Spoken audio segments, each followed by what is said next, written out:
हाय, आपके साथ मैं हूं Surabhi Sharma. India TV YouTube channel subscribe करिए, बेल आइकन दबाएं।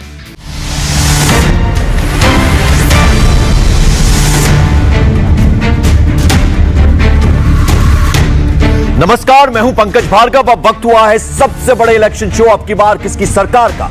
नजर है उत्तर प्रदेश और पंजाब की उन खबरों पर जिनका असर होगा 2022 के दंगल पर। तो बिना देर किए देखते हैं आज की 3 बड़ी खबरें क्या है, जरा जल्दी से उन पर एक नजर डाल लेते हैं। तो सबसे पहले बड़ी खबर आपको बता दें, उत्तर प्रदेश से बीजेपी 5 सितंबर से सभी 403 विधानसभाओं में प्रबुद्ध सम्मेलन करने जा रही इन सीटों पर। इस प्रबुद्ध सम्मेलन के प्लान का अंदाजा इस बात से लगा सकते हैं कि प्रबुद्ध सम्मेलन में बीजेपी अपने सभी बड़े नेताओं को चेहरा बना रही है।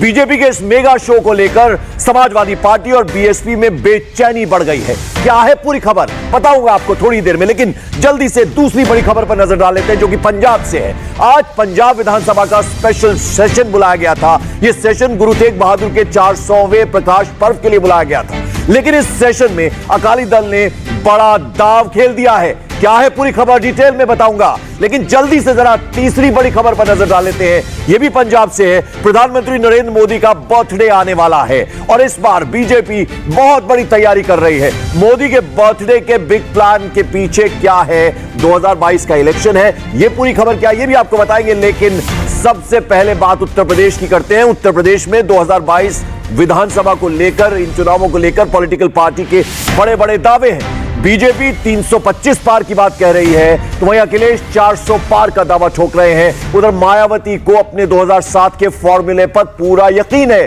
तैयारी सबकी पक्की है। बीजेपी ने भी 325 पार टारगेट को पाने के लिए सोशल इंजीनियरिंग चालू कर दी है, जिसका एक बड़ा प्लान आज सामने आया है। क्या है यह बड़ा प्लान? बीजेपी सभी 403 विधानसभा सीटों में प्रबुद्ध सम्मेलन आयोजित करेगी, जिसकी शुरुआत 5 सितंबर से करने जा रही है। 5 सितंबर को प्रदेश के 17 महानगरों और 6 सितंबर से 20 सितंबर के बीच प्रदेश की सभी 403 विधानसभा सीटों में प्रबुद्ध वर्ग सम्मेलन आयोजित किया जाएगा। बीजेपी के इस मेगा शो का पूरा टाइम टेबल जरा आ गया है। कौन, कब और कैसे इस प्रबुद्ध सम्मेलन को लीड करेगा, जरा एक बार जल्दी से वो आपको दिखा देते हैं। तो 5 सितंबर से योगी आदित्यनाथ वाराणसी में, प्रदेश प्रभारी राधा मोहन सिंह प्रयागराज में, प्रदेश अध्यक्ष स्वतंत्र देव सिंह अयोध्या में, उसके अलावा प्रदेश महामंत्री संगठन सुनील बंसल लखनऊ में, वहीं प्रदेश के उप मुख्यमंत्री केशव प्रसाद मौर्य कानपुर में, प्रदेश सह संगठन महामंत्री करमवीर सहारनपुर में ये करेंगे सम्मेलन की शुरुआत। उसके अलावा राष्ट्रीय उपाध्यक्ष रेखा वर्मा चित्रकूट में, राष्ट्रीय महामंत्री अरुण सिंह मथुरा में, राष्ट्रीय मंत्री विनोद सोनकर आगरा में, उनके अलावा केंद्रीय मंत्री संजीव बालियान गाजियाबाद में, वीके सिंह मेरठ, साध्वी निरंजन ज्योति झांसी, भानु प्रताप वर्मा मुरादाबाद में, उनके अलावा कौशल किशोर नोएडा में, बीएल वर्मा बरेली में, पंकज चौधरी गोरखपुर में, तो वहीं अजय मिश्रा टेनी शाहजहांपुर में इस प्रोग्राम में, इस प्रबुद्ध सम्मेलन में सम्मिलित होकर पार्टी द्वारा ये जो आयोजित किया जा रहा है उसकी शुरुआत करेंगे। बीजेपी ये भी कह रही है कि वो समाजवादी और बहुजन समाजवादी पार्टी की तरह जाति की राजनीति नहीं करती है। उसका प्रबुद्ध सम्मेलन एकदम अलग है, हर जाति का प्रतिनिधित्व है और हर जाति का सम्मान है, आदर है। इस प्रबुद्ध सम्मेलन की जिम्मेदारी कन्नौज के सांसद सुब्रत पाठक को दी गई है। हमारे संवाददाता विशाल प्रताप सिंह ने उनसे बात की, उन्होंने क्या कहा जरा वो सुन लेते हैं। देखो, समाजवादी पार्टी, बहुजन समाजवादी पार्टी प्रबुद्ध के नाम पर एक जाति विशेष का सम्मेलन कर रहे हैं। चूंकि जात के नाम से सम्मेलन हो नहीं सकते, चुनाव आयोग का इस प्रकार का नियम है, लेकिन हम लोग प्रबुद्ध के नाम पर जातियों का सम्मेलन नहीं कर रहे हैं। प्रबुद्ध तबका तो किसी भी जाति में हो सकता है। अब मसलन कोई डॉक्टर है, वो किसी भी जात में पैदा हुआ हो, वो पढ़ लिख कर विद्वान है तो ही तो डॉक्टर है। यदि कोई आईएएस है, आईपीएस है, इसी प्रकार से कोई लेखक है, साहित्यकार है, वो किसी भी समाज में पैदा हुआ हो, लेकिन पढ़ लिख कर आया है तो आज वो प्रबुद्ध समाज में आता है। तो समाज के प्रबुद्ध के नाते समाज उसकी बात को सुनता है, तो इसलिए किसी भी समाज में कोई भी पैदा होकर प्रबुद्ध हो सकता है। और मुझे लगता है मेरे शास्त्रों में भी यही बात कहेगी। पंडित कौन? पंडित माने विद्वान। पंडित माने कोई जाति नहीं है, पंडित माने विद्वान है, और विद्वान किसी भी जाति, समाज, धर्म में पैदा हो सकता है।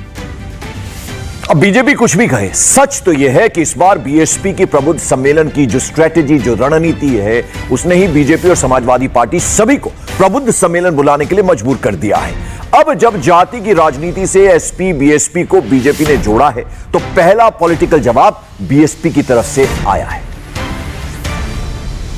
बीएसपी के प्रबुद्ध सम्मेलन की जिम्मेदारी महासचिव सतीश मिश्रा को दी गई थी और उन्होंने बीजेपी को कहा कि नकल के लिए अकल की जरूरत होती है। बहुजन समाज पार्टी की मुखिया की नकल करना चाहती है बीजेपी, जबकि सच्चाई यह है कि प्रबुद्ध लोगों के सामने बीजेपी की असलियत खुल गई है। सतीश चंद्र मिश्रा का पूरा बयान जरा सुनिए। नकल करने के लिए भी अकल की जरूरत होती है और वो नकल करना चाहते हैं बहुजन समाज पार्टी की मुखिया और हम लोगों की। लेकिन प्रबुद्ध समाज जो पूरे उत्तर प्रदेश का है उसके सामने उनकी असलियत खुल चुकी है, उनका असली चेहरा सबके सामने आ चुका है। आज वो जहाँ पर भी जाएंगे वहाँ समाज के लोग और सभी लोग प्रबुद्ध समाज के लोग उनसे यही पूछने का काम करेंगे कि अभी तक 4.5 साल में क्या किया ये बता दो। और बीजेपी के प्रबुद्ध सम्मेलन के ऐलान के बाद पॉलिटिक्स फुल स्पीड में आ गई है। बीएसपी के बाद समाजवादी पार्टी ने भी बीजेपी पर बड़ी बात कह दी, खास तौर पर उस बात पर जवाब दिया जिसमें बीजेपी ने कहा है कि उसका प्रबुद्ध सम्मेलन एसपी बीएसपी की तरह एक जाति का सम्मेलन नहीं है, असली प्रबुद्धों का सम्मेलन है। सुनिए जरा ये बात। भारतीय जनता पार्टी को उत्तर प्रदेश की 403 विधानसभाओं से यह फीडबैक मिल रहा है कि आपके विधायक और प्रत्याशी और सांसद जो हैं वो गांव घर में नहीं घुस पा रहे। मीडिया में जो स्टोरीज चल रही हैं उनके विधायकों के खिलाफ, उनके सांसदों के खिलाफ, मंत्रियों को जिस तरह गांव में नहीं घुसने दिया जा रहा है, पुलिस फोर्स लाठीचार्ज कर रही है तब गांव में नहीं घुस पा रहे लोग, तो वो हमने पूरे उत्तर प्रदेश ने, पूरे हिंदुस्तान ने देखा है। आज जब उनको वो फीडबैक मिला तो उनको समझ में आया है कि लोग सच में बहुत नाराज हैं। उनको मनाने की कोशिश है, मुझे नहीं लगता कि अब जनता मानने को तैयार है। और बीजेपी के प्रबुद्ध सम्मेलन ने उत्तर प्रदेश की राजनीति में हलचल मचा दी तो पंजाब की पॉलिटिक्स में भी हर दिन कुछ ना कुछ नया ट्विस्ट आ रहा है और नई कहानी सामने आ रही है। श्री गुरु तेग बहादुर के 400वें प्रकाश पर्व की याद में विधानसभा का स्पेशल सेशन बुलाया गया था। पहले श्री गुरु तेग बहादुर जी को याद किया गया, लेकिन बाद में सियासत पॉलिटिक्स शुरू हो गई। अकाली दल अविश्वास प्रस्ताव लाने की मांग पर अड़ गया। अकाली दल ने मांग की थी कि पंजाब कांग्रेस में 2 गुट बन गए हैं, सरकार के पास बहुमत नहीं है, सिद्धू के पास अलग विधायक हैं और कैप्टन के अलग। लेकिन स्पीकर ने मांग नहीं मानी, जिसके बाद हंगामा बढ़ गया और स्पीकर को विधानसभा अनिश्चितकाल के लिए स्थगित करनी पड़ गई। आपको बता दें, इस सेशन में उपराष्ट्रपति वेंकैया नायडू और पूर्व प्रधानमंत्री डॉक्टर मनमोहन सिंह भी विशेष मेहमान के तौर पर उन्हें बुलाया गया था, लेकिन किसी कारणवश वो नहीं आ पाए इस सेशन में। वैसे तो आज के सेशन की शुरुआत से ही लग गया था कि आज स्पेशल सेशन में कुछ ना कुछ बड़ा होने वाला है। कल से ही कयासबाजी लग रही थी कि सिद्धू खेमे के नाराज विधायक स्पेशल सेशन में अविश्वास प्रस्ताव ला सकते हैं। दरअसल सिद्धू कैंप अविश्वास प्रस्ताव के जरिए अपनी ताकत दिखाना चाहता था और जब स्पेशल सेशन में पहले कैप्टन की टी पार्टी में सिद्धू खेमे के मंत्री और विधायक नहीं आए तो यह बात और ज्यादा पुख्ता हो गई।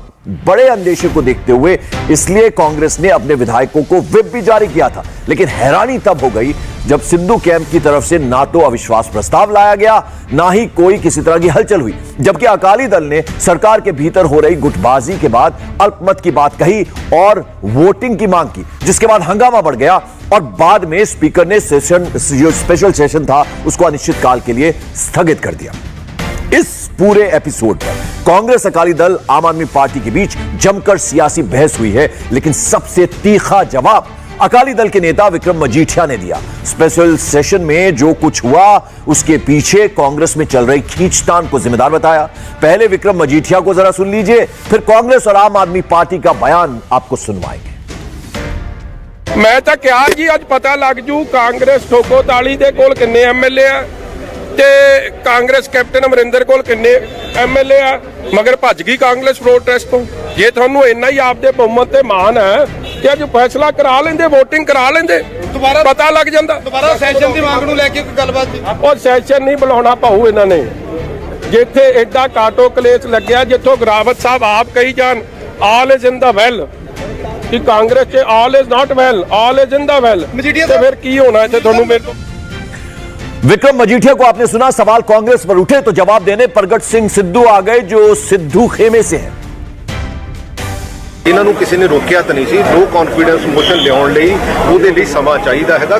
देखो इशूज़ दी गल हैगी आ, इशूज़ ते हमेशा खड़े रहे आ और जिहड़ा गुरु तेग बहादुर जी दा संदेश है वो भी यही आ कि असी इस लेगेसी नूं सच्चे मार्ग ते चल के अगे लैके जाइए। अल्टीमेटली सारिਆਂ ਨੂੰ ਸਾਨੂੰ समर्पित होने की जरूरत है।